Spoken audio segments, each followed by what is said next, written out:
Kami bersyukur buat anugerah-Mu ya Allah.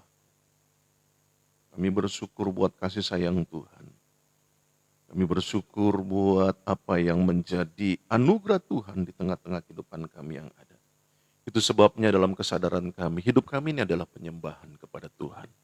Jadi kalau kami boleh ada pagi hari ini ya Bapa, kami mau menyembah-Mu. Di dalam tanggung jawab kami sebagai suami yang menyembah Tuhan, sebagai istri yang menyembah Tuhan, sebagai orang tua yang menyembah Tuhan, bahkan sebagai anak-anak yang menyembah Tuhan, sebagai usahawan yang menyembah Tuhan, sebagai pekerja yang menyembah Tuhan, sebagai bisnismen yang menyembah Tuhan. Bahkan di dalam kami melakukan segala aktivitas kami, kami tahu hidup kami adalah penyembahan kepadamu ya Bapa di surga. Bahkan saat kami melayani pun kami sedang menyembah Tuhan. Terima kasih Bapa di surga. Kiranya apa yang menjadi kesempatan pagi hari ini, kami bersyukur untuk sepanjang hari ini. Sehingga kami boleh menyatakan hari ini hari berkat, hari mujizat, hari pertolongan Tuhan. Terima kasih Bapa di surga, kami mau apa yang menjadi isi hati Tuhan dinyatakan dalam kehidupan kami sehingga kami dapat membangun manusia rohani kami sebagai kebangunan rohani buat masing-masing pribadi kami yang ada. Biarlah kiranya Tuhan memberikan pencerahan akan firman-Mu, lembutkan setiap hati, bahkan berikan mereka hikmat kemampuan untuk mengerti apa yang menjadi kebenaran firman-Mu pagi hari ini. Yang sakit Tuhan sembuhkan, yang susah Tuhan hiburkan, yang terikat Tuhan lepaskan. Bahkan yang tidak mengerti menjadi mengerti. Haleluya.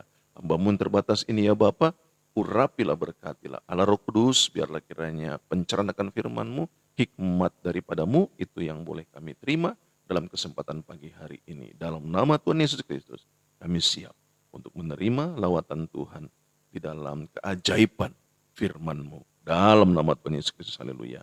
Amin. Puji Tuhan, shalom Bapak Ibu yang dikasih Tuhan. Senang dalam kesempatan hari Minggu ini ya, kita boleh ada bersama. Dan bukan hanya itu, tetapi juga kita ada nih di hari Valentine. Wah, luar biasa ya. Hari kasih sayang, tetapi kita tahu bahwa hidup kita sebagai orang percaya, kita hidup di dalam apa yang menjadi perintah Tuhan. Hidup di dalam kasih ya. Haleluya, puji Tuhan. Bapak Ibu saudara kasih dalam Tuhan, pagi hari ini sebelum kita melanjutkan apa yang menjadi pembahasan kita berkaitan dengan bagaimana membangun manusia rohani kita ya. Saya mau menyapa dulu pagi hari ini tentunya buat setiap Bapak Ibu Saudara di kesempatan pagi hari ini. Saya boleh menyapa dulu ya. Shalom buat Ibu Natali ya. Apa kabar Ibu? Selamat hari Minggu ya. Tuhan Yesus memberkati. Lalu juga buat Ibu Neni Iriani ya. Tuhan kiranya memberkati. Shalom Ibu, selamat pagi, selamat hari Minggu. Puji Tuhan, haleluya ya. Lalu juga selamat pagi buat Ibu Marta Jami ya. Shalom, selamat pagi, puji Tuhan, haleluya ya. Juga buat Ibu Hana Setiawan, shalom, selamat pagi Ibu, puji Tuhan, haleluya ya. Lalu juga ada Ibu Esther, wow ada Ibu Esther, ada di Batam ya. Puji Tuhan, shalom Ibu, selamat ya Ibu ya untuk rumah panti asuhan yang baru ya, puji Tuhan. Biasanya ada kesempatan ya setiap tahunnya ya saya diundang sama Ibu Esther ini untuk melayani di sana, tapi dalam kesempatan kondisi pandemi COVID seperti ini rasanya tidak bisa ya. Tapi dari tempat ini, dari dasar hati saya, selamat ya. Kiranya apa yang menjadi tanggung jawab yang Tuhan percayakan kepada ibu ya untuk mengasuh anak-anak panti asuhan itu luar biasa ya. Jadi ibu-ibu, bapak-bapak, ada Ibu Esther ya. Ibu Esther ini adalah yang memiliki panti asuhan ya di daerah Batam. Kalau Bapak Ibu Saudara terbeban untuk melayani anak-anak panti asuhan yang ada di sana, Bapak Ibu Saudara juga bisa menghubungi Japri ya kepada Ibu Esther ya melalui Facebooknya ya. Puji Tuhan, Ibu sehat selalu ya. Haleluya. Pagi hari ini juga saya mau menyapa Ibu Ina Abigail. Shalom Ibu, selamat pagi, selamat hari Minggu. Puji Tuhan ya. Juga ada hambanya Pak Chandra Wijaya ya. Shalom, puji Tuhan, selamat pagi Pak. Haleluya ya, selamat hari Minggu.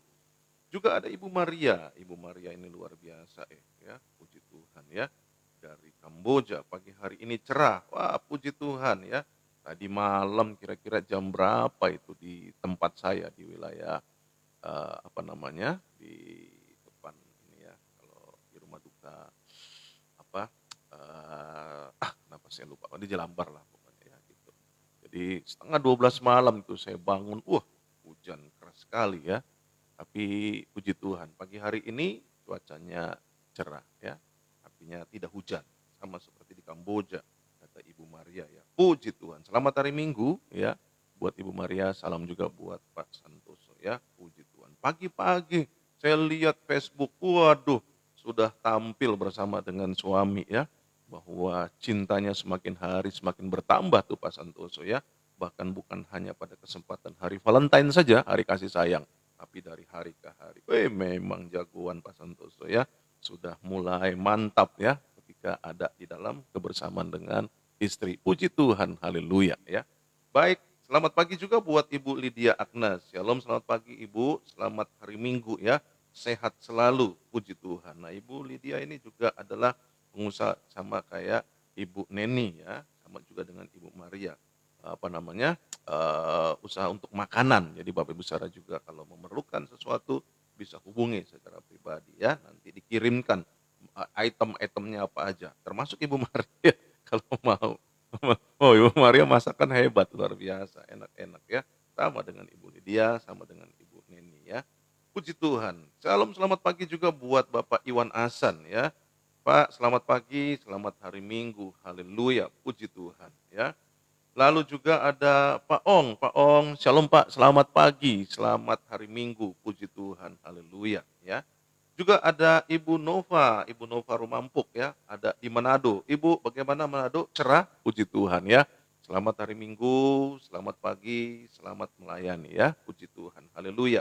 Lalu juga ada Bapak Devri Setiawan, shalom Pak, selamat pagi, puji Tuhan, selamat hari Minggu ya, sehat selalu. Lalu juga ada Ibu Meti. Ibu Meti, shalom selamat pagi ya, selamat hari Minggu, sehat selalu, puji Tuhan, haleluya. Lalu juga ada Ibu Krisna ya, Ibu Krisna Sudibyo ya. Puji Tuhan. Shalom, selamat pagi Ibu ya. Senang bisa bersama ya. Dan kiranya berkat Tuhan senantiasa menyertai. Puji Tuhan. Haleluya. Puji Tuhan. Juga dalam kesempatan ini ada Bapak Eduardo Pangaribuan. Pak, shalom Pak, selamat pagi. Puji Tuhan, selamat hari Minggu ya. Haleluya, puji Tuhan. Lalu juga ada Ibu Olivia Lotge ya. Puji Tuhan, selamat pagi, selamat hari Minggu ya, sehat selalu.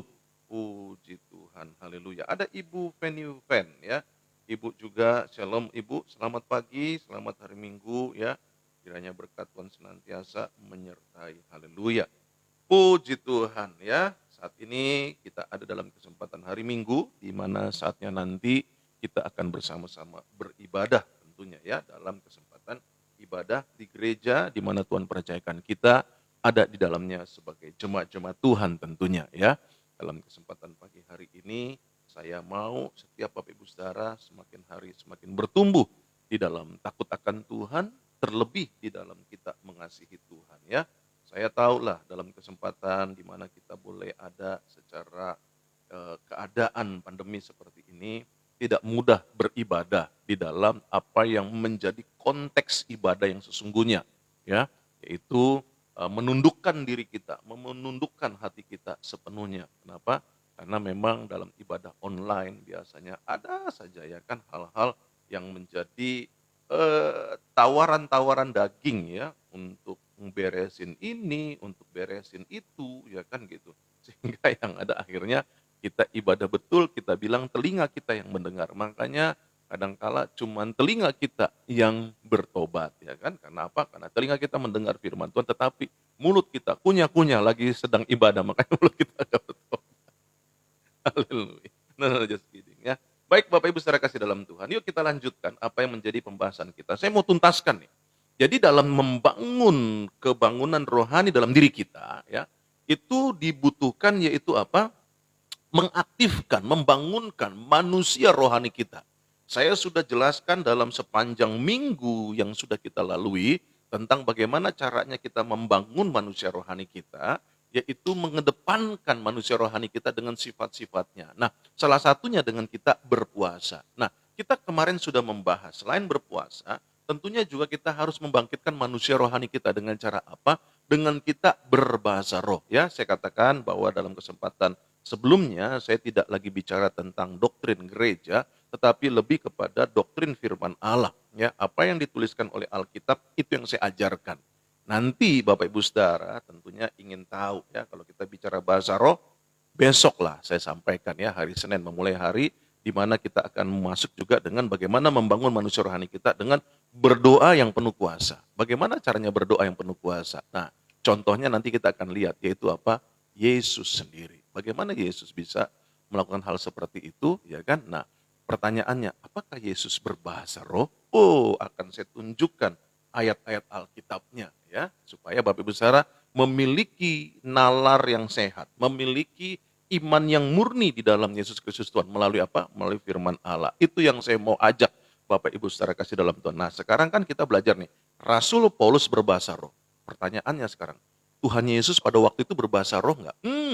Kalau saudara tidak mengerti, maka saudara akan berkata, Pendeta Alfredo mulai sesat. No, kembali kepada Alkitab, ya kan? Alkitab yang akan saya arahkan, akan saya tunjukkan bukti-bukti firman Allah. Apakah Yesus berbahasa roh? Ya, kalau Rasul Paulus bukan hanya berbahasa roh, tapi dia mengajarkan kepada setiap umat pada masa itu, terlebih khusus di Korintus. Ya, nah mari kita membaca ini, ya kan? Kalau untuk urusan besok urusannya lain lagi, ya kan? Hari ini dulu kita tuntaskan. Oke, 1 Korintus pasal yang ke-14. Kita lanjutkan apa yang menjadi pembahasan kita dalam kesempatan episode sebelumnya ya, di mana saya akan membaca kembali ayat firman Tuhan yang ada ini ya, untuk satu pasal di dalam 1 Korintus pasal yang ke-14 ya. Kemarin saya sudah sampaikan di mana bagaimana Rasul Paulus itu melakukan hal-hal yang demikian ya, di mana dia mengingatkan orang dalam berbahasa roh.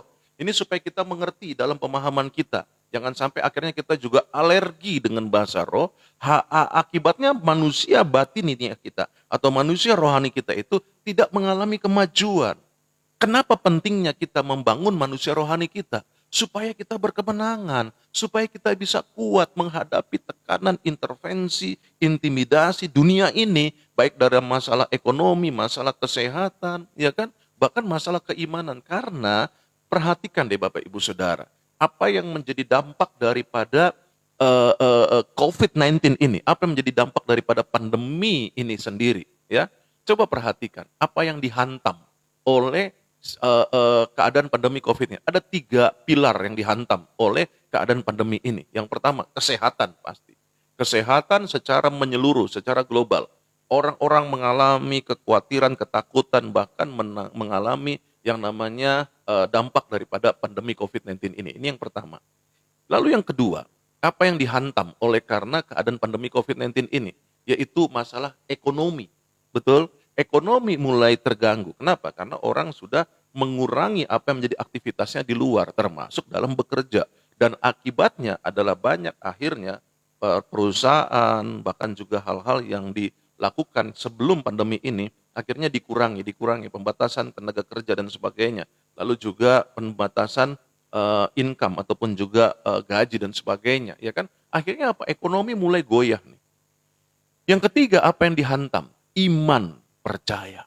Ya, banyak anak-anak Tuhan akhirnya menjadi gentar, menjadi cemas dengan keadaan yang terjadi hari-hari ini oleh karena adanya pandemi COVID-19 ini. Jadi 3 hal utama yang dihantam oleh keadaan pandemi COVID-19 ini. Nah, itu sebabnya saya mau katakan buat Bapak Ibu Saudara, dalam kesempatan ini saya tidak bicara tentang bagaimana memiliki tubuh yang sehat, bagaimana memiliki keekonomian yang kuat, tetapi lebih kepada jangan sampai imanmu, ya kan, yang menjadi lemah. Jangan sampai imanmu menjadi kalah dengan keadaan-keadaan yang ada pada hari-hari ini. Oleh karena itu dalam kesempatan pagi hari ini, saya mau mengajak Bapak Ibu Saudara bagaimana kita berkemenangan menghadapi 3 hal yang sedang diserang oleh pandemi COVID-19 ini. Ya, itu sebabnya bagaimana caranya saya katakan tadi, jangan sampai imanmu menjadi kalah.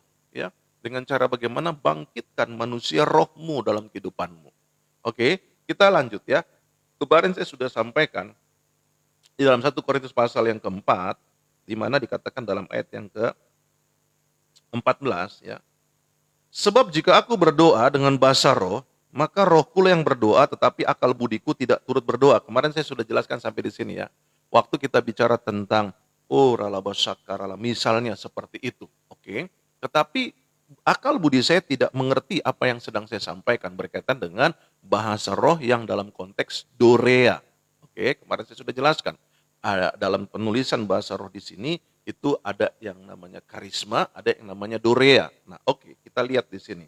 Rasul Paulus berkata di dalam ayat yang ke-15, jadi apakah yang harus kubuat? Aku akan berdoa dengan rohku, tetapi aku akan berdoa juga dengan akal budiku. Aku akan menyanyi dan memuji dengan rohku, tetapi aku akan menyanyi dan memuji juga dengan akal budiku.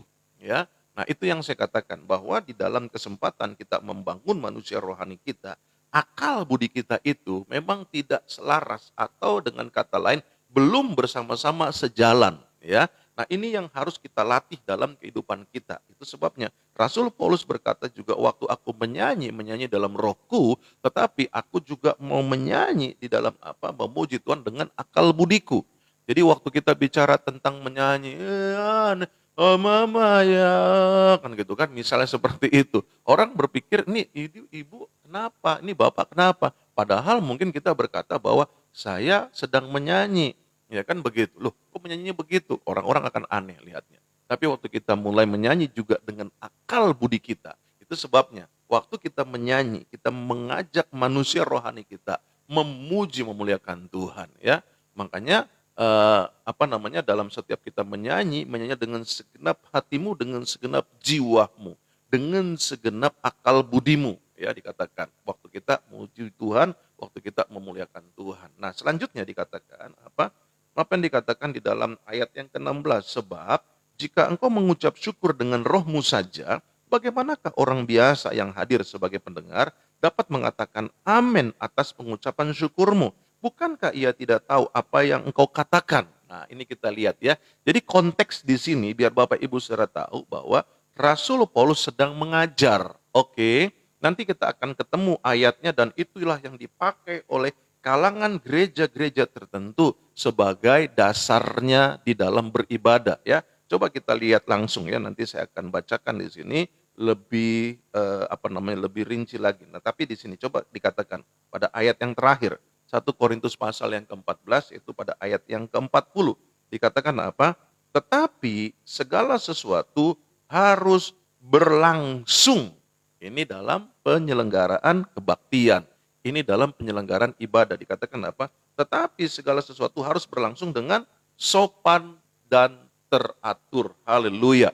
Inilah yang menjadi satu kebenaran firman Tuhan ya, di mana kita akhirnya melihat bahwa apa yang bisa kita perhatikan di dalam kehidupan kita, bahwa apa yang menjadi ketetapan firman Allah harus berlangsung dengan sopan dan teratur. Ini ada latar belakangnya Bapak Ibu Saudara, di mana pada waktu Rasul Paulus memimpin umat Tuhan yang ada di atau jemaat yang ada di Korintus, mereka melakukan hal yang saya sudah jelaskan.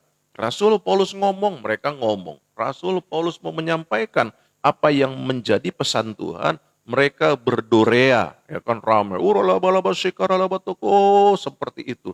Ini yang akhirnya membuat kekacauan tanda petik ya. Itu sebabnya dia ingatkan dalam ayat yang terakhir bahwa di dalam segala sesuatu yang berlangsung, kata berlangsung di sini artinya adalah sebuah kegiatan, sebuah hal yang dilakukan dalam kebersamaan ya. Itu bisa bentuk kebaktian, bisa bentuk di dalam hal-hal persekutuan yang ada. Berlangsung dengan apa?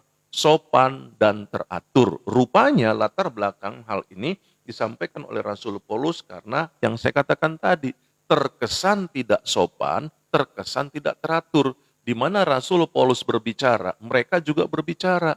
Di mana mereka tidak lagi mendengar apa yang sedang diajarkan, apa yang sedang disampaikan oleh Rasul Paulus pada kesempatan itu, sehingga dia harus meluruskan. Dia tidak mematikan, dia tidak melarang ya. Makanya ini kita lihat ya di dalam pemahaman beberapa orang ya, bahwa apa yang diajarkan di dalam kesempatan di mana dikatakan Rasul Paulus itu menyatakan bahwa bahasa roh itu tidak diberikan kepada semua orang. Siapa yang bilang? Ya, kalau kita melihat apa yang dikatakan di dalam kebenaran firman Tuhan ya, bahwa 1 Korintus pasal yang ke-12 ayat 27 sampai dengan 30 ya. Nanti sambil kita berjalan saya akan tunjukkan di dalam 1 Korintus pasal yang ke-14 ya, hal-hal apa yang Rasul Paulus katakan. Tetapi kita lihat dulu yuk dalam 1 Korintus 12 mulai dari ayat yang ke-27 sampai dengan ayat yang ke-30.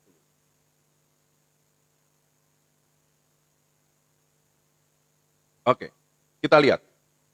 Di dalam 1 Korintus 12 ayat yang ke-27 sampai dengan ayat yang ke-30. Kamu semua adalah tubuh Kristus dan kamu masing-masing adalah anggotanya. Dan Allah telah menetapkan beberapa orang dalam jemaat.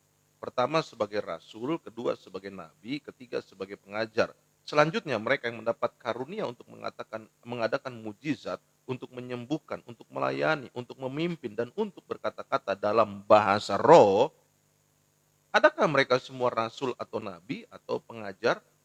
Adakah mereka semua mendapat karunia untuk mengadakan mujizat atau untuk menyembuhkan atau untuk berkata-kata dalam bahasa roh atau untuk menafsirkan bahasa roh? Nah, Bapak Ibu Saudara yang kasih dalam Tuhan, kalau kita melihat di dalam apa yang menjadi pernyataan Rasul Paulus di dalam 1 Korintus 12 ayat 27 sampai 30 ini, ada terkesan bahwa dikatakan, adakah mereka semua mendapat karunia?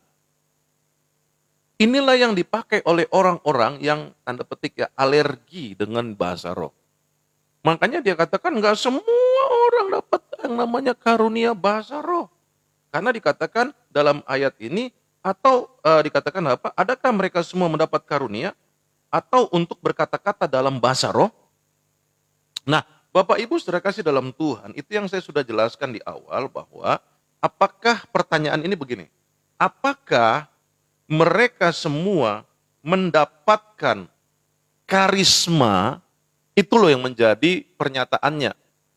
Jadi bukan bahasa roh dalam konteks yang umum, tetapi ini adalah yang khusus, yaitu apa? Yang karisma. Yang karisma itu karunia-karunia yang ada di dalam 1 Korintus 12 ini, yang mana bernubuat, ya, yang mana menyampaikan pesan Tuhan yang datang dari Tuhan. Oke, tetapi bicara tentang bahasa roh secara dorea, itu adalah merupakan hal yang harusnya dibangkitkan dari manusia rohani masing-masing orang percaya. Itu harus gitu loh, dalam artian harus di sini ya, maksud saya perlu digarisbawahi, dalam artian harus adalah ketika kita bicara tentang sesuatu yang dilakukan. Kenapa? Karena memang sudah ada di dalamnya. Gitu. Jadi biar supaya Bapak Ibu Saudara mengerti bahwa jangan sampai terjadi alergi. Ya, justru itu adalah kerugian dalam kehidupan kita. Ingat, peranan di akhir zaman ini adalah penting ketika Roh Kudus memenuhi seseorang, mengurapi seseorang. Dalam kepenuhannya, dalam pengurapannya, maka ia akan mengangkat setiap orang dalam kesempatan akhir zaman. Ya, yaitu apa? Rapture, pengangkatan. Nah, tidak mungkin seseorang akan mengalami kepenuhan Roh Kudus, tidak mungkin seseorang akan mengalami pengangkatan kalau dia tidak melatih dirinya untuk hidup di dalam manusia rohaninya. Dengan kata lain, ia melatih hubungan yang terus-menerus dengan Allah, dengan Roh Kudusnya. Nah, ini yang saya mau katakan, bahwa bicara tentang hal ini bahwa tidak dilarang atau dikatakan bahwa bukan semua mendapat karunia. Betul, bukan semua mendapat karunia yang berarti karisma, yang menubuatkan, yang menyampaikan arti daripada bahasa roh itu sendiri. Tetapi bicara tentang dorea, bahasa roh secara pribadi, itu adalah sesuatu yang ada di dalam diri orang percaya. Coba kita kembali melihat di dalam 1 Korintus pasal yang ke-12, pada ayat yang ketiga dikatakan bahwa tidak mungkin seseorang akan mengakui Yesus sebagai Tuhan kalau bukan karena Roh Kudus. Berarti Roh Kudus ada dalam dirinya. Nah, tinggal bagaimana ia melakukan hubungan, koneksi ya dengan apa? Dengan Roh Kudus dalam manusia rohnya. Kan saya sudah jelaskan dasar hidup manusia, bahwa manusia dibuat dari dua etinitas, dari debu dan tanah, yang bersifat duniawi, yang bersifat kedagingan, tetapi juga manusia diberikan nefas Allah, dihembuskan roh Allah. Di dalamnya berarti ada Roh Kudus dalam kehidupan setiap kita. Artinya gini, di dalam diri kita ada roh manusia. Lalu selanjutnya ketika kita berjalan di dalam iman percaya kita, kasih karunia Tuhan turun memberkati hidup kita melalui apa? Roh Kudusnya. Jadi jelas ya gitu bahwa dalam diri manusia itu ada dua etinitas, yaitu secara fisik yaitu daging dari debu dan tanah, secara manusia sejatinya adalah roh kita. Jadi kalau kita mau bicara tentang diri kita ini sejatinya siapa sih? Ya roh kita gitu loh. Karena daging ini akan ada batasnya.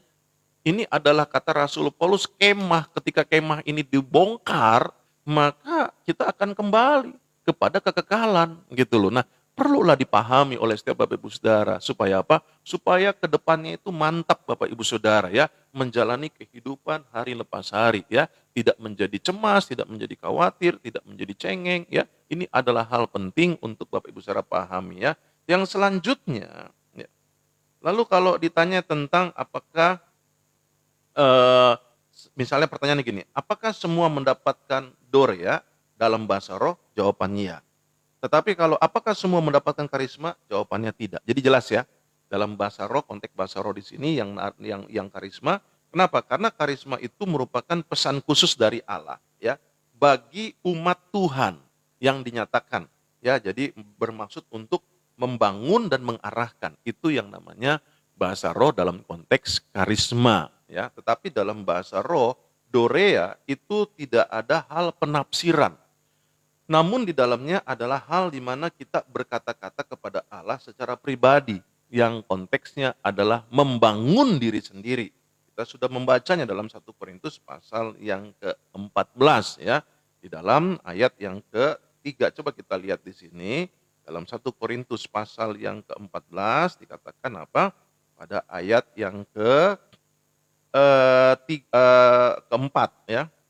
Kalau ayat yang ketiga kan dibilang begini, tetapi siapa yang bernubuat, ia berkata-kata kepada manusia, ia membangun, menasihati, dan menghibur. Ini dalam konteks bahasa roh, yaitu yang memiliki tafsiran, yaitu karisma. Sementara bahasa roh yang dari diri sendiri, ayat yang keempat, siapa yang berkata-kata dengan bahasa roh, ia membangun dirinya sendiri.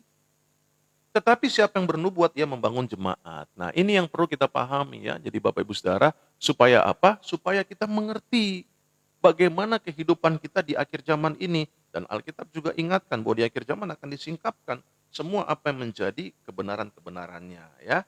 Nah, jadi jelas ya bahwa di sini bicara tentang bahasa roh itu sendiri, tidak semua akan mendapatkan yang namanya bahasa roh dalam konteks karisma yang diartikan ataupun juga yang membangun jemaat. Tetapi bicara tentang bahasa roh secara dorea, maka itu adalah semua orang ya. Haleluya. Yang kedua selanjutnya, di mana ada orang yang mengatakan yang alergi nih dengan bahasa roh ini, bahwa ada orang yang melarang orang berbahasa roh di kebaktian. Nah, dasarnya di mana? Dalam 1 Korintus ya, dalam 1 Korintus, oke, pada pasal yang ke-14 ayat yang ke-39 sampai 40, coba kita lihat sebentar ayat ini ya. Saya mau mengajar setiap Bapak Ibu Saudara untuk mengerti ya. Karena begini loh, dalam pengajaran firman Allah ya, ada dua. Yang pertama, firman Allah itu mengajarkan dogma, mengajarkan prinsip-prinsip teologi, prinsip-prinsip Alkitab. Oke. Tetapi di dalam yang kedua, Alkitab juga mengajarkan langkah-langkah praktisnya. Gitu loh. Jadi kita harus mengerti. Makanya saya mau Bapak Ibu Saudara mengerti dulu di mana dasar firman Tuhannya, ya, dasar teologisnya. Lalu nanti selanjutnya dalam prakteknya itu adalah bicara tentang langkah-langkah praktisnya, ya. Nah, sekarang saya mau kita melihat pada ayat yang ke-39 dan 40. Karena itu, saudara-saudaraku, usahakanlah dirimu untuk memperoleh karunia untuk bernubuat dan janganlah melarang orang yang berkata-kata dengan bahasa roh. Tetapi segala sesuatu harus berlangsung dengan sopan dan teratur. Nah, ini perhatikan ya. Jadi Bapak Ibu saudara kasih dalam Tuhan, bahwa Rasul Paulus tidak melarang, tetapi dia bilang apa? Upayakanlah, ya kan? Bahwa kamu akan mengalami yang namanya karunia bernubuat, karunia-karunia menafsirkan dari apa yang menjadi bahasa roh itu sendiri. Namun di sini dia mengatakan bahwa tetapi jangan melarang orang yang berbahasa roh. Jadi di sini maksud kata bahasa roh itu bukan bahasa roh secara semuanya, tapi dalam konteks dorea yang sedang membangun dirinya. Nah itu juga makanya diingatkan dalam ayat yang ke-40, kalau kamu berdorea, lebih tepatnya begitu saya katakan, kalau kamu berdorea haruslah dengan sopan, gitu loh. Maksudnya gini, jangan teriak-teriak gitu. Tapi kalau kamu mau berbisik-bisik, kan itu membangun dirimu sendiri. Kalau kamu berbahasa roh dalam konteks karisma, maka silakan kamu sampaikan kepada orang banyak dalam pengertiannya, gitu loh. Sehingga orang akan mengerti bahwa apa yang harus dilakukan dalam situasi kondisi yang terjadi pada hari-hari di mana keadaan terjadi di situasi tersebut. Ini yang terjadi di dalam kehidupan jemaat di Korintus gitu. Tetapi kalau kita bicara tentang bahasa roh secara dorea, nggak usah teriak-teriak. Seperti itu. Nah kalau seperti itu orang nggak ngerti, ya kan? Tetapi waktu kita bicara tentang sesuatu yang menjadi pesan Tuhan, sampaikan gitu loh. Di dalamnya ada artinya. Nah, saya juga tidak mengerti kalau ada orang, ya kan, karena begini ya Bapak Ibu Saudara, ini supaya kita bisa mengenali bahasa roh yang dalam konteks karisma yang sesudah itu diartikan, ya kan gitu. Lalu dengan bahasa roh yang mengarti-artikan sendiri. Jadi ada dua hal yang saya saksikan ya, yang saya juga pernah saksikan dalam episode sebelumnya bahwa dalam kesempatan itu saya mengalami bersama dengan ratusan jemaat pada saat itu hadirat Allah yang kuat dan ada orang yang berbahasa roh. Satu orang berbahasa roh saya di dalam kumpulan jemaat lah. Lalu tiba-tiba sudah itu semua diam hening sehening-heningnya. Nggak bisa tuh yang namanya kita kira masa mau berdoa gitu, nggak bisa. Saya sendiri pun berdiam.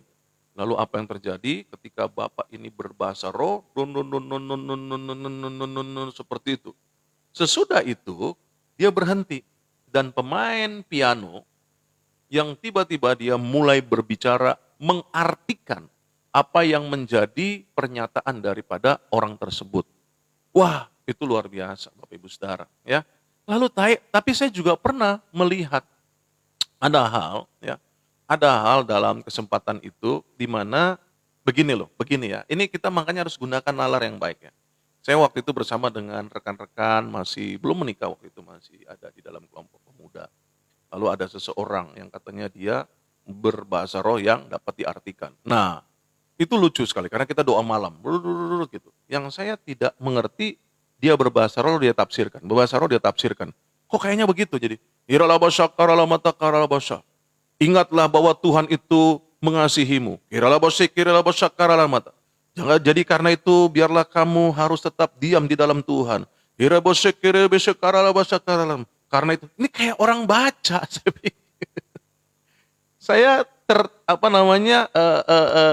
agak sedikit merasa bahwa ini tanda petik ya tidak dari Tuhan. Kenapa? Karena pada waktu dia mengatakan di kesempatan malam hari ini, wah seperti itu ya kan, bahwa kalian harus begini gini gini. Saya lihat jam, maksudnya kita ngelihat ini kan sudah jam 2 pagi dalam doa malam. Kok Tuhan jadi salah salah waktu gitu kan? Karena kan kita mulainya dari malam, dari jam 10 malam. Oke, dari jam 10 malam doa malam nih. Begitu. Bahkan mungkin lebih cepat dari bukan jam 10 malam. Terus sampai kita memang khusus untuk doa pagi. Nah, pada saat jam 2 pagi itu, ya kurang lebih seperti itu, maka terjadilah di mana dia mengalami hal seperti itu. Tetapi itu dengan seperti diejak gitu loh, dibaca. Lalu mulai mengartikan. Lalu mulai mengartikan. Ini saya bilang, apa sih ini seperti ini? Lalu tertangkaplah sesuatu yang saya tidak, tidak make sense lah dengan keadaan saat itu. Dia ngomong malam hari ini, sementara itu udah pagi, udah jam 2. Berarti kan di sini ada sesuatu yang, ini kayaknya nggak pas. Nah itu yang saya maksud, jadi maksudnya gini, kita harus memiliki akal budi juga untuk mengerti gitu loh keadaan-keadaan yang terjadi yang tanda petik ya membangun manusia rohani ini gitu supaya jangan terjebak gitu loh. Jadi Bapak Ibu Saudara juga bisa mengkoreksi diri saya kalau memang ada hal yang kurang tepat nggak apa-apa gitu loh. Kita sama-sama saling mengkoreksi, kita sama-sama saling membangun. Kenapa? Kebiasaan ini harus kita lakukan supaya apa? Supaya kita jangan tersesat gitu loh. Tetapi juga jangan sampai kita menjadi anti, jangan sampai kita menjadi alergi kalau melihat orang ada di dalam karunia-karunia Allah. Kenapa? Karena di dalam Yudas yang sudah kita baca di dalam episode sebelumnya, bahwa akan ada orang-orang yang akan menjadi pengejek-pengejek di akhir zaman, yang tidak hidup di dalam Roh Kudus. Nah, itu sebabnya dalam kesempatan pagi hari ini, ya kan, jadi jelas ya Bapak Ibu Saudara ya, pada ayat yang ke-39 dikatakan, karena itu saudara-saudaraku, usahakanlah dirimu untuk memperoleh karunia untuk bernubuat. Maksudnya apa? Untuk membangun jemaat, untuk mengajar jemaat. Dan dikatakan apa? Janganlah melarang orang-orang yang berkata-kata dengan bahasa roh, dengan dorea gitu loh, yang membangun ini. Tidak dilarang, tetapi ayat 40 menekankan, tapi dalam segala sesuatu harus berlangsung dengan sopan dan teratur gitu loh. Ya, jadi ini yang perlu untuk kita pahami. Makanya ada orang-orang yang alergi, ya kan, sehingga atau gereja-gereja yang alergi sehingga tidak boleh itu bertepuk tangan, tidak boleh itu berbahasa roh, tidak boleh itu merespon firman Tuhan dengan berkata amin, haleluya, misalnya seperti itu, ya kan? Kenapa? Karena berangkat dari hal ini dikatakan bahwa yang namanya ibadah kebaktian yang berlangsung itu harus sopan dan teratur. Oh, bukan itu maksudnya. Karena latar belakangnya adalah kekacauan yang terjadi di jemaat-jemaat di Korintus. Ketika Rasul Paulus mengajar, ketika Rasul Paulus menyatakan apa yang menjadi pesan Tuhan, mereka rame. Gitu. Nah, ini sulit untuk Rasul Paulus menyampaikan apa yang menjadi pesan Tuhan tersebut. Sehingga dia mengajarkan hal ini. Keadaannya pada saat itu rame dengan yang namanya dorea. Gitu loh ya. Jadi Bapak Ibu Saudara harus mengerti ya apa yang menjadi kebenaran firman Tuhan ini, supaya apa? Supaya kita juga jangan menjadi menolak apa yang menjadi kebangunan rohani dalam diri kita. Gitu. Saya katakan tidak mungkin kita akan mengalami kebangunan rohani tanpa kita membangun manusia roh kita. Gitu loh. Tetapi bagaimana mungkin kita bisa membangun manusia roh kita kalau kita sudah terkontaminasi dengan doktrin yang anti akan apa yang menjadi karunia rohani. Makanya kan ada orang-orang yang menyerang dengan keberadaan daripada hamba-hamba Tuhan yang diperlengkapi dengan karunia-karunia ilahi. Bahwa apa yang dinyatakan di dalam kesempatan ini atau saat-saat ini, maka sudah tidak ada lagi karunia-karunia rohani. Nah, buat saya silakan saja orang dengan pandangannya seperti itu. Tetapi saya tidak rela bagi setiap Bapak Ibu Saudara kalau Bapak Ibu Saudara hanya mendapatkan dari sisi tersebut. Nah, mari belajar dari sisi lainnya. Apa sih yang menjadi dasar daripada orang-orang yang mengalami karunia-karunia rohani, karunia-karunia ilahi? Apa yang harus dilakukannya? Nah, ini yang saya ajarkan buat Bapak Ibu Saudara. Membangkitkan manusia rohmu supaya engkau peka dengan apa yang menjadi keadaan-keadaan pergerakan-pergerakan dari pergerakan Allah melalui rohnya. Haleluya ya. Jadi jelas ya di sini ya bahwa ada hal-hal yang menjadi persoalannya. Yang ketiga yaitu apa? Di mana dikatakan bahwa Paulus sendiri itu menentang yang namanya bahasa roh. Perhatikan di sini bahwa Paulus tidak menentang apa yang menjadi pernyataan di dalam bahasa roh yang dalam konteks karisma. Tetapi dia mengingatkan kepada jemaat-jemaat yang saat itu begitu ributnya, begitu ramenya, begitu tidak teraturnya dalam kebaktian, ya kan? Sehingga Rasul Paulus mengingatkan. Nah, mari kita melihat di dalam 1 Korintus pasal yang ke-14 pada ayat yang ke-18 dan ayat yang ke-19 dikatakan demikian. Perhatikan di sini ya. Aku mengucap syukur kepada Allah bahwa, perhatikan di sini, aku berkata-kata dengan bahasa roh lebih daripada kamu semua. Berarti di sini kita bisa melihat Rasul Paulus itu berdorea itu lebih dari semua.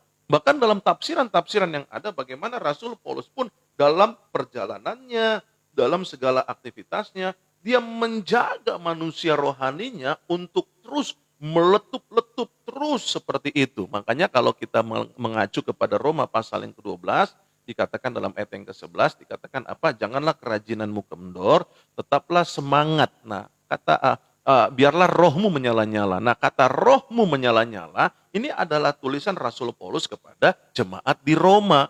Rohnya menyala-nyala itu ya digambarkan, itu Zoe itu digambarkan bagaimana ketika seseorang, kalau kita bicara kepada zat cair ya, kalau kita taruh kepada zat cair kata Zoe ini sendiri, itu seperti air yang direbus.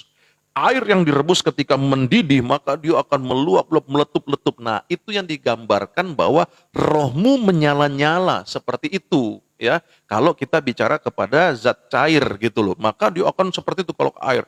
Nah, gambarannya, analoginya seperti itu.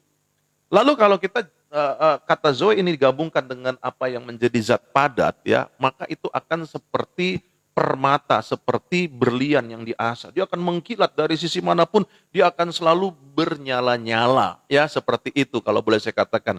Kira-kira gambarannya seperti itu. Makanya di sini kalau kita bicara tentang bagaimana Rasul Paulus yang berbahasa roh lebih daripada kamu semua. Kalau dia berkata seperti itu artinya hal ini dilakukan oleh Rasul Paulus dibandingkan dengan jemaat-jemaat di Korintus pada waktu itu yang juga berdorea.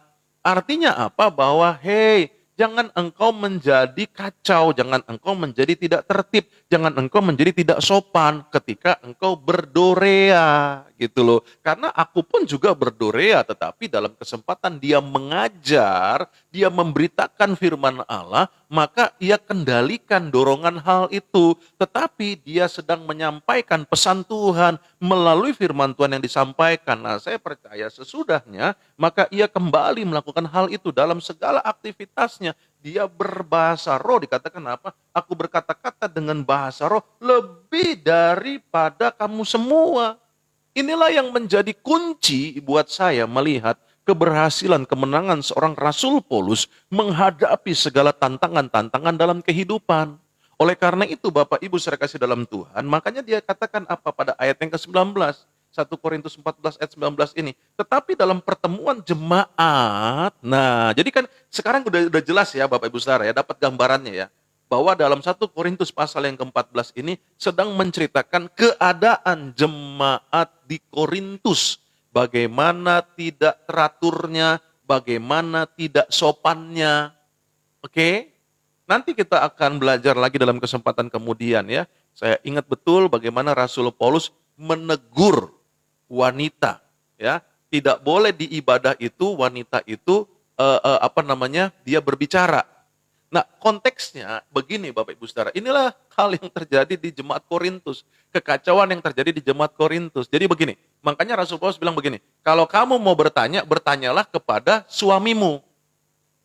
Jadi waktu dalam kebaktian, waktu dalam kebersamaan mereka, wanita-wanita pada saat itu ketika Rasul Paulus sedang menyampaikan firman Allah, ketika Rasul Paulus menyampaikan pesan Allah, maka dalam kesempatan itu ada banyak wanita-wanita yang angkat tangan mungkin, yang berdiri mungkin, yang bertanya kepada Rasul Paulus.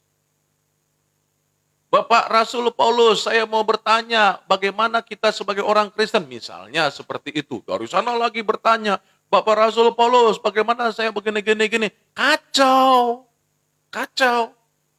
Belum lagi yang berdorea. Kira-kira begitu keadaan jemaat. Jadi saya mengajak nih Bapak Ibu Saudara dalam dalam imajinasi keadaan jemaat di Korintus pada waktu itu dalam kekacauannya, dalam ketidakteraturannya. Nah, itulah sebabnya sampai sekarang gereja-gereja menerapkan hal itu. Gereja-gereja tertentu nggak boleh tepuk tangan, nggak boleh merespon firman Allah, nggak boleh artinya bertanya dalam kesempatan di saat sedang menyampaikan firman Tuhan. Iya sih, kalau sedang menyampaikan firman Tuhan, kalau ditanya, waktunya habis, lalu akhirnya apa yang mau disampaikan itu bias gitu loh, keluar, ya kan? Nah itu yang terjadi ya Bapak Ibu Saudara. Jadi punya latar belakang, penulisan ini kita harus tahu secara latar belakangnya. Nah itu sebabnya saya katakan di sini, bahwa di dalam ayat yang ke-19, tetapi dalam pertemuan jemaat, aku lebih suka mengucapkan 5 kata yang dapat dimengerti untuk mengajar orang lain juga daripada beribu-ribu kata dengan bahasa roh yang dalam konteks dorea. Itu ya. Kita harus mengerti. Makanya waktu kita bicara tentang ya samalah kayak saya misalnya sekarang saya ngomong iralaba syakara mataka. Haleluya iralaba syukuru seperti itu. Buat apa? Orang-orang nggak ngerti, ya kan?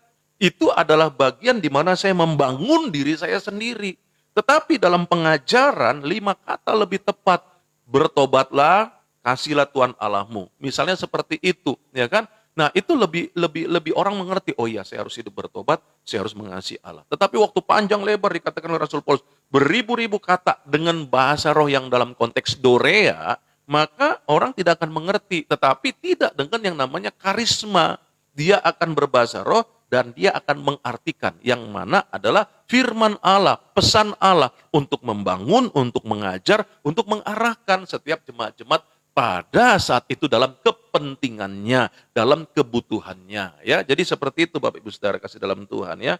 Haleluya, puji Tuhan. Ini adalah hal penting supaya setiap Bapak Ibu Saudara dapat mengerti gitu ya kan, bagaimana menjalani kehidupan hari-hari ini. Karena memang tidak mudah ya. Nah, selanjutnya kita lihat di sini sebagai bagian yang keempat bahwa bahasa roh itu tidak boleh digunakan di dalam kebaktian. Nah, kita lihat ayatnya yang mengacu kepada hal tersebut pada 1 Korintus 14 ayat 27 sampai ayat yang ke-28 ya. Makanya dikatakan di dalam ayat 27 dan ayat 28 apa yang dikatakan di dalam 1 Korintus 14, jika ada yang berkata-kata dengan bahasa roh, biarlah 2 atau sebanyak-banyaknya 3 orang. Seorang demi seorang dan harus ada seorang lain untuk menafsirkannya. Ini dalam konteks karisma. Oke? Jadi 2-3 orang aja yang memang Allah nyatakan pesannya dalam konteks karisma, bahasa roh karisma. Nah, di dalam ayat yang ke-28, jika tidak ada orang yang dapat menafsirkannya, hendaklah mereka berdiam diri dalam pertemuan jemaat. Maksudnya berdiam diri di sini, jangan teriak-teriak. Gitu loh. Jangan mengganggu apa yang menjadi kebersamaan dalam kebaktian. Ya. Dan hanya boleh berkata-kata kepada dirinya sendiri dan kepada Allah tuh. Bisik-bisik aja. Sama seperti Hana. Ya kan? Hana dia bisik-bisik. Dan lalu apa yang dikatakan oleh Imam Eli? Kamu mabok ya? Kamu mabok. Jam segini kamu udah mabok. Kan begitu. Enggak apa-apa, ini yang saya mau katakan. Kalau kita bicara dalam konteks karisma, ayat 27 1 Korintus 14 ini dikatakan apa? Kalau kamu berbahasa roh, sebanyak-banyaknya 3 orang aja. Nggak usah semua pengen tampil, semua pengen menunjukkan, semua ingin menyatakan. Nggak usah. Toh pesannya juga sama kalau memang dari Tuhan.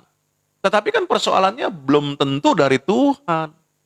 Bisa saja itu adalah sesuatu yang dari kedagingan. Ingin menonjolkan, ingin menunjukkan. Ini loh saya diurapi Tuhan. Oh haleluya. Ya kan? Gitu. Sehingga yang ada akhirnya timbul apa? Kekacauan. Yang lain juga dalam egonya ingin menyatakan inilah dari Tuhan. Seperti itu. Oh seperti itu. Dan akhirnya kekacauan. Dan setan diuntungkan. Haleluya. Ya, jadi jelas ya Bapak Ibu Saudara ya, bahwa apa yang disampaikan di dalam ayat 27 ini adalah tentang karisma. Tetapi di dalam ayat 28 itu tentang dorea, di mana dikatakan kalau kamu berbahasa roh untuk membangun dirimu sendiri yang dalam konteks dorea.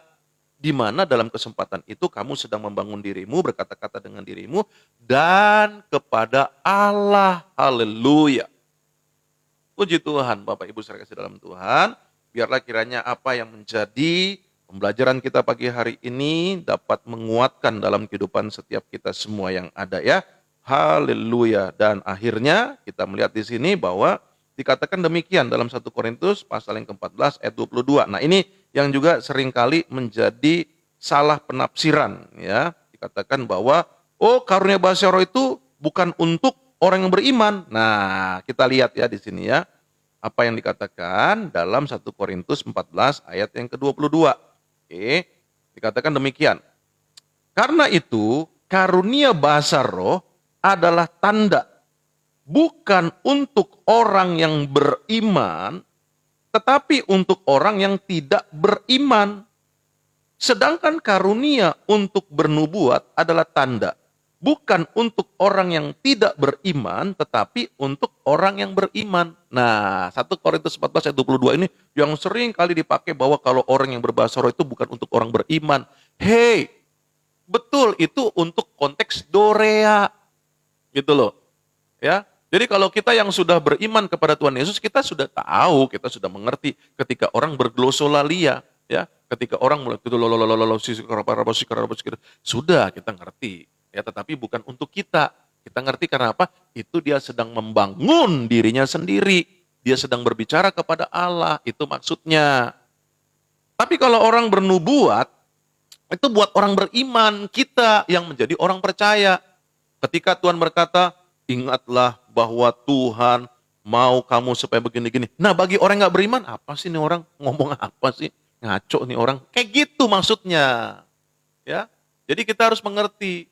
Bicara tentang konteks bahasa roh secara dorea, itu bukan lagi untuk kita yang beriman dalam artian kita yang sudah percaya kepada Tuhan Yesus, kita tahu bahwa dia sedang membangun dirinya, dia sedang membangun manusia rohaninya, dia sedang berbicara kepada Allah gitu. Sehingga kita nggak jadi ngapain dia ngapain? Nah ini yang saya mau katakan, akhirnya itu adalah buat orang yang tidak beriman. Orang yang tidak beriman melihat itu akan bingung, ya kan? Artinya apa? Akan melihat, loh kok kok dia bisa begitu ya? Lucu ya, kok bisa bahasanya kok begitu? Itu mulutnya kenapa ya? Kok dia bisa bergetar-getar? Loh kok dia bisa gitu? Kok ngomongnya kok nggak jelas? Kok ngomongnya kok kita nggak ngerti ya? Ngomong apa ya? Nah itu buat orang yang nggak beriman. Gitu loh, ya kan? Supaya orang lihat, ada orang yang akhirnya yang tidak beriman ini akhirnya percaya, iya ya, wah ada sesuatu. Dan dia lihat dari buah hidup orang tersebut. Wah dia sering melakukan hal seperti itu. Berarti ada sesuatu. Buat orang yang nggak beriman gitu. Tapi buat kita yang beriman kita ngerti. Kalau ada orang berbahasa roh, kita nggak jadi alergi, kita nggak jadi orang yang apaan sih, enggak gitu. Tetapi kalau dia artinya dalam kebaktian, wah seperti itu, ngapain juga gitu. Itu kan buat diri kamu sendiri, tenang aja, gitu maksudnya. Nah sementara kalau orang bernubuat, buat orang yang nggak beriman akan bilang gini, ngapain tuh, malah tidak akan diterima, malah akan diejek, malah akan dikatakan aneh, kan begitu. Tapi buat orang yang beriman tidak, waktu ada orang bernubuat, dia akan merasakan karena dia memiliki roh yang sama, roh yang satu. Iya Tuhan, bahkan dia responin, iya Tuhan, puji Tuhan, haleluya gitu loh. Nah itu yang saya katakan dalam peristiwa di mana saya pernah mengalami hal tersebut. Ya kan, bagaimana ketika hadirat Allah turun, semua orang setelah itu meresponi dengan amin, haleluya, thanks Jesus, haleluya, haleluya. Ketika orang selesai bernubuat. Kenapa? Karena orang beriman, dia percaya itu adalah pernyataan Allah. Jadi ngerti ya Bapak Ibu Saudara ya, inilah hal yang perlu saya ajarkan buat setiap Bapak Ibu Saudara, supaya setiap Bapak Ibu Saudara itu boleh membangun bahasa roh itu sendiri. Ya, kalau ada pertanyaan, kenapa bahasa roh kok sama? Gitu semua, seperti yang saya jelaskan dalam episode sebelumnya. Anak bayi di mana-mana juga di seluruh dunia juga sama, itu awal-awal. Makanya kalau Bapak Ibu Saudara kembangkan lagi apa yang menjadi manusia rohmu, maka engkau akan melakukan atau mengalami yang namanya karunia-karunia ilahi lainnya. Itu sebabnya dikatakan apa? Kejarlah. Berarti ini bukan sesuatu yang hanya diam, yang hanya puas dengan apa yang ada. Kejarlah. Coba kita melihat di situ di dalam 1 Korintus pasal yang ke-14. Dikatakan apa? Di sana, kejarlah kasih itu dan usahakan dirimu memperoleh karunia-karunia roh. Jadi kita harus terus hidup di dalam kasih yang utama, yang dasarnya kejar di dalam hidup akan kasih akan Allah kepada manusia juga. Tetapi juga dikatakan apa? Upayakan, usahakan dirimu memperoleh karunia-karunia roh. Nah, itu dia ya. Jadi supaya Bapak Ibu Saudara mengerti ya, puji Tuhan. Biarlah apa yang menjadi pembelajaran pada kesempatan ini boleh menuntun membawa Bapak Ibu Saudara untuk semakin lebih lagi dekat dan mengasihi Tuhan ya. Puji Tuhan, kita hari ini akan memasuki ibadah masing-masing di gereja di mana Tuhan percayakan kita sebagai jemaatnya yang ada ya. Aduh, hari-hari ini kalau lihat-lihat Facebook ya, lihat-lihat medsos kadang-kadang ya, kemarin juga saya ikut pemakaman buat rekan saya, seorang pendeta, ya kan seperti itu ya. Lalu juga malamnya ada dari tim pemusik yang ada di Glow Pusat ya, dan saya kenal betul, tadi malam saya telepon suaminya karena istrinya meninggal karena kecelakaan ya. Kayaknya kematian itu seperti sesuatu yang hampir-hampir membuat kita akhirnya menjadi kaget-kaget dan sebagainya ya. Dan akibatnya apa? Kita menjadi seperti kayak kebal gitu loh hari-hari dengar itu. Saya punya apa namanya mahasiswa ya, saya punya mahasiswa juga, omnya itu juga dia meninggal. Tadi pagi baru saya buka Facebook untuk melihat apa yang menjadi informasi terbaru, wah rupanya ada orang yang meninggal ya kan begitu. Jadi saya mau katakan bahwa ya hari-hari ini memang adalah hari-hari yang tidak mudah ya untuk kita hadapi. Tetapi itu yang saya mau, Bapak Ibu Saudara, yuk bangkitkan manusia rohmu, bangkitkan manusia rohmu. Di akhir zaman ini, ayo aktifkan manusia rohmu dengan sifat-sifatnya. Galatia 5 ayat yang ke-22 sampai 24 ya. Kalau kita bicara tentang hidup dipimpin oleh daging, di mana etinitas daging kita ini, maka sifat-sifatnya akan ada seperti Galatia 5 ayat 19 sampai 21 ya. Makanya taklukkanlah, hiduplah dipimpin oleh roh dalam ayat yang ke-16 dalam Galatia pasal yang kelima. Nah, hal-hal ini penting untuk kita lakukan supaya apa? Supaya kita bisa berkemenangan di akhir zaman ini ya. Puji Tuhan. Baik Bapak Ibu Saudara, sebelum kita tutup dalam doa ya, saya juga mau menyapa buat setiap Bapak Ibu Saudara. Terima kasih buat kebersamaan kita dalam kesempatan pagi hari ini. Jangan lupa setiap pagi jam 6 saya akan bersama dengan Bapak Ibu Saudara ya. Haleluya. Selamat pagi, selamat hari Minggu buat hambanya Pak Nathan. Shalom Pak, puji Tuhan ya. Lalu juga selamat pagi buat Bapak Effendi ya. Effendi Waruwu ya. Puji Tuhan. Shalom Pak, selamat pagi, selamat hari Minggu. Lalu juga ada Ibu Kri sama Sudibjo ya. Saya tidak melihat di sini. Selamat pagi ya. Kiranya berkat Tuhan menyertai dalam kehidupan Bapak atau Ibu nih ya, Sudibjo ya. Puji Tuhan. Haleluya. Lalu juga hambanya Pak Erwin Adi. Shalom Pak, selamat pagi, selamat hari Minggu. Puji Tuhan ya, sehat selalu ya Pak. Lalu juga ada Ibu Sumiatun. Ibu Sumiatun, shalom Ibu, selamat pagi. Puji Tuhan, haleluya. Lalu juga ada Oma Sylvia Lucy. Shalom Ibu Oma, selamat pagi ya. Puji Tuhan, haleluya ya. Senang sekali dalam kebersamaan ini dengan setiap Bapak Ibu Saudara yang ada. Kiranya apa yang menjadi keberadaan kita, mari kita mulai ambil alih manusia rohani kita, mulai kita bangkitkan ya dalam keseharian hidup kita. Kita mulai belajar berpuasa, melangkah untuk berpuasa, mulai kita meminta. Ingat bagaimana caranya untuk kita berbahasa roh. Kembali kepada 1 Korintus pasal yang ke-12 ya, supaya Bapak Ibu Saudara mengerti. Jangan berpikir bahwa ajarin dong Pak Pendeta bagaimana berbahasa roh. No. Saya tidak bisa mengajarkan hal itu, tetapi apa yang dikatakan di dalam kesempatan firman Allah ya, saya mau tutup ini ya kan, bagaimana dikatakan pada ayat yang ke-11, oke, ada yang berbahasa roh dan sebagainya dalam 1 Korintus 12 pada ayat yang ke-11, nanti Bapak Ibu Saudara baca dari ayat yang pertama, dikatakan ini, tetapi semuanya ini dikerjakan oleh roh yang satu dan yang sama, yang memberikan karunia kepada tiap-tiap orang secara khusus, seperti yang dikehendakinya. Jadi tidak bisa saya mengajarkan bahasa roh, tidak bisa saya mengatakan, ayo ikutin. No, saya nggak bisa mengajarkan itu. Ya, kenapa? Karena bicara tentang bahasa roh, baik itu secara dorea maupun karisma, itu adalah hal yang diberikan oleh Roh Kudus itu, ya, secara khusus bagi tiap-tiap orang seperti yang dikehendakinya. Ya, nah jadi tetapi di sisi lain bukan lalu kita pasrah, di sisi lain dikatakan dalam 1 Korintus 14, upayakanlah, usahakan. Ya, kejarlah karunia-karunia roh itu sendiri ya. Nah, supaya apa? Supaya kita mampu menghadapi kehidupan di akhir zaman ini. Haleluya. Puji Tuhan. Terima kasih Bapak Ibu sekalian dalam Tuhan. Kiranya apa yang menjadi kebersamaan kita ini boleh terus membawa, menuntun Bapak Ibu Saudara di dalam takut akan Tuhan ya. Jangan lupa Bapak Ibu Saudara, kita sama-sama melayani. Tolong dibagikan, tolong di-share apa yang sudah menjadi kebersamaan kita ini ya. Dan jangan lupa besok saya akan membahas tentang doa yang berkuasa ya, tetapi juga di dalamnya saya akan singgung tentang apa? Tentang hal-hal yang akan terjadi, yaitu di mana dalam hal membangun manusia rohani ini, yaitu salah satunya adalah berbahasa roh. Oke, salah satunya saya katakan ya, tetapi juga salah satunya hal-hal lain untuk membangun manusia roh kita itu baca Alkitab, kita beribadah, kita berdoa banyak lagi, tapi salah satu adalah berbahasa roh. Nah, yang saya sudah jelaskan, Rasul Paulus berbahasa roh, ya, lebih daripada kamu semua dikatakan, oke? Tetapi pertanyaannya, apakah Yesus juga pada saat itu dia berbahasa roh? Besok kita jelaskan, ya. Puji Tuhan ya. Jadi tolong dibagikan buat setiap Bapak Ibu Saudara supaya kita boleh berkemenangan ya.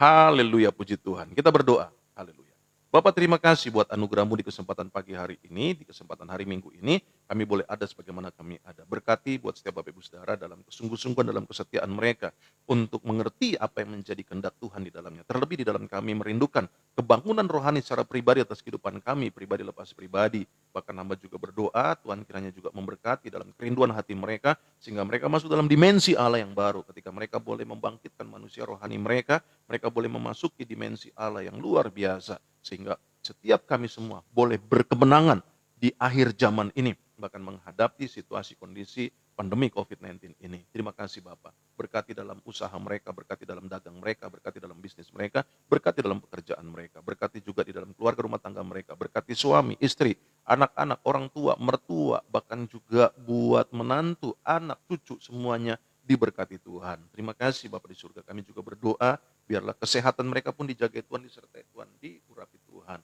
Kami juga berdoa dalam kesempatan hari Minggu ini, di mana kami bersama akan masuk dalam ibadah di gereja kami masing-masing.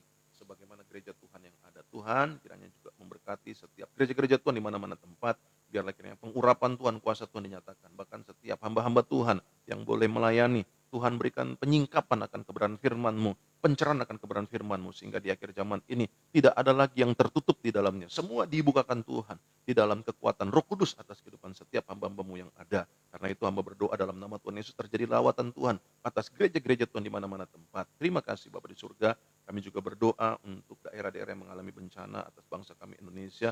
Tuhan juga kuatkan, hiburkan hati mereka yang ada. Kami juga berdoa buat para pemimpin bangsa kami, Bapak Presiden, Bapak Wakil Presiden, bahkan juga para menteri, para kepala daerah, bahkan buat TNI, Polri, Panglima maupun Kapolri, bahkan juga kami berdoa, Tuhan juga memberkati buat para medis, dokter, perawat, bahkan juga suster, brother, Tuhan memberkati mereka dalam penanganan COVID-19 yang ada ini, bahkan juga di dalam kesempatan mereka berinteraksi dengan keluarga mereka, tidak ada yang terpapar oleh virus corona. Dalam nama Tuhan Yesus kami melepaskan doa berkat dalam kehidupan setiap Bapak Ibu Saudara yang ada, khususnya untuk para medis yang ada. Terima kasih Bapak. Akhirnya kami juga bersyukur buat apa yang menjadi kasih sayang Tuhan, anugerah Tuhan dalam kehidupan setiap kami semua yang ada. Haleluya.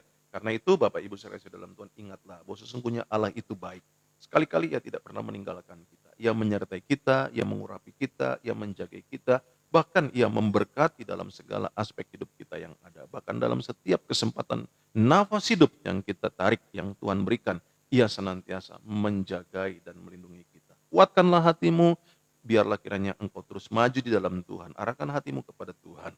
Terimalah berkat yang datangnya dari Allah Bapa, kasih anugerah daripada Tuhan Yesus Kristus, penyertaan penghiburan pengurapan, persekutuan daripada Allah Roh Kudus, turun atas kehidupanmu, atas kehidupan keluarga rumah tanggamu, atas kehidupan masa mudamu, masa tua, maupun anak dan cucumu, bahkan turun atas kesehatanmu, turun atas apapun yang kau kerjakan dengan tanganmu, senantiasa Tuhan jadikan berhasil dan beruntung. Mulai pagi hari ini sampai Maranatha Tuhan datang kembali untuk menjemput setiap kita yang percaya, mengasihi, mencintai, bahkan melayaninya. Di dalam nama Tuhan Yesus Kristus kita sempurnakan doa kita sebagai